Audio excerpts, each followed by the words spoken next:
The third value is be fair to all. Show fairness in everything we do. Stay impartial and be objective. That is, stay focused on what needs to be achieved. Avoid favoritism, including nepotism. Keep prejudices and biases out of how we deal with others and do not let these control or impact our actions. We can achieve this by being transparent in our decision making.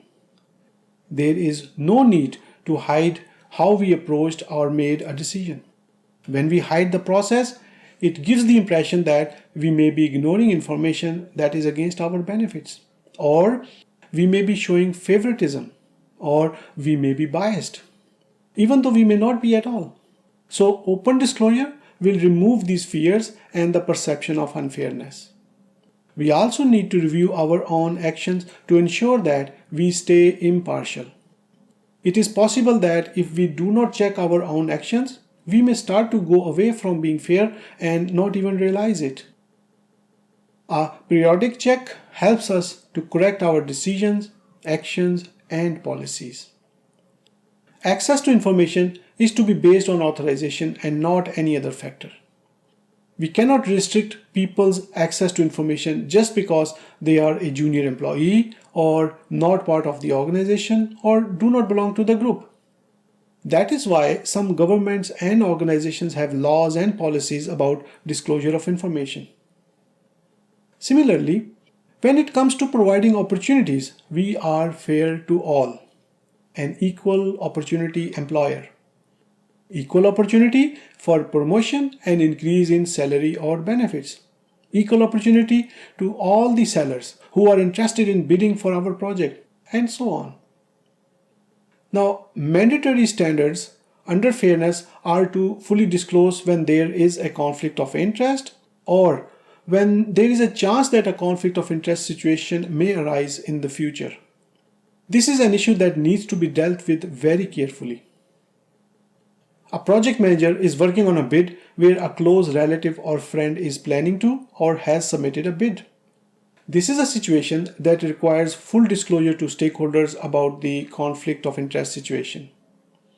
We need to be excused from the decision-making process or any position that can influence the decision. Now, if the stakeholders are okay with that and it is properly documented that we can still be part of the process, we can continue and do not have to automatically excuse ourselves. Do not take or give inappropriate gifts and bribes. What is an inappropriate gift? A gift that is prohibited or discouraged by your employer or client. Some organizations do not allow their employees to take even a ballpoint pen from any of the external parties that they are working with. Some allow a small amount.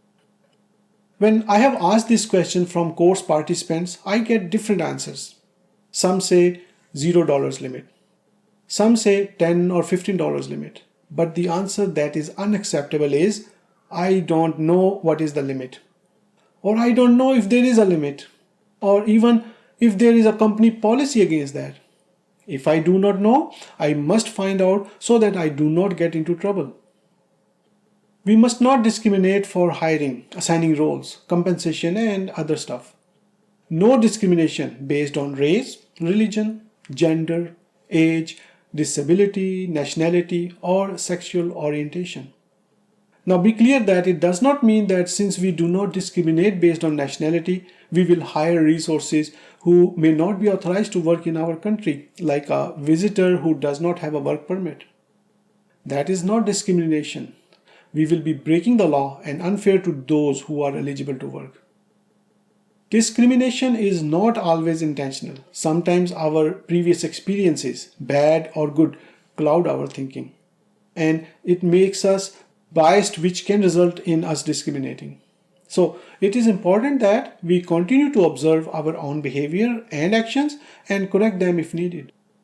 How about we are starting a project in a foreign country where the norm is that we must hire a relative before we think of hiring anyone else. So let's say that the son of one of our employees is available for work and has the minimum required skills. However, there are some highly experienced resources also available. Now, if we hire an experienced resource, the employee will react negatively and it may create friction within the project team. And we may be disrespectful to the culture. Now, if we hire the son of the employee, we are discriminating, showing nepotism, or being unfair. Do you see the dilemma? In this case, the best approach is to check your company's policies, the laws and regulations of your and the host country, and check with your senior management. This is not an easy decision, but this is a decision that requires putting to work all the 4 values: responsibility, respect, fairness, and honesty.